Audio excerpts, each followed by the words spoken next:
আমার পক্ষ থেকে সবাইকে সালাম, আসসালামু আলাইকুম।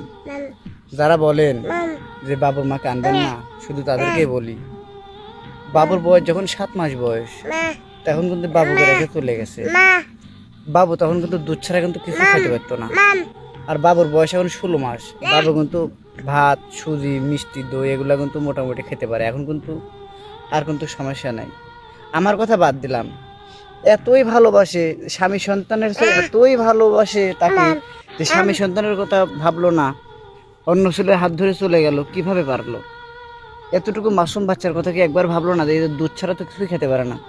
টাকা রেখে আমি কি করে যাব? একবার কি ভাবতে পারতো না? মানুষ এত নিষ্ঠুর কিভাবে হয়? মানুষ 10 মাস 10 দিন গর্ভে রেখে সেই সন্তান ফেলে রেখে যায় কিভাবে অন্য ছেলের হাত ধরে? যে ছেলের সাথে তো গেছে, ওই ছেলে এই যে 9 মাস হচ্ছে গেছে, 3 মাস ওই ছেলেটা ওর কাছে ছিল, আর 6 মাস হচ্ছে ওই একা একা আছে। তার নিজের বাপ মার বাড়ি তো সে যাইতে পারতেছে না। আমাকে ফোন দিয়ে বলতেছে যে আমাকে নিয়ে যাও, আমার ভুল হয়ে গেছে, ক্ষমা করে দাও। আসলে তো ক্ষমার যোগ্য না। ওই তো আমার কাছে ভুল করেনি, ওই আমার সাথে বেইমানি করছে। আসলে এই ভুলের কোনো ক্ষমা নাই। এখন আপনারাই বলেন, ওকে আনা যাবে? বলেন, যারা বলেন আনার কথা, এটা সম্ভব? আব্বু, তোমার আম্মু আনা যাবি? বলো, আনা যাবি? তুমি মাম মাম করিচ্ছ, তোমাকে তো মাম তো সকালে তোমার লেগে দুধ কিনে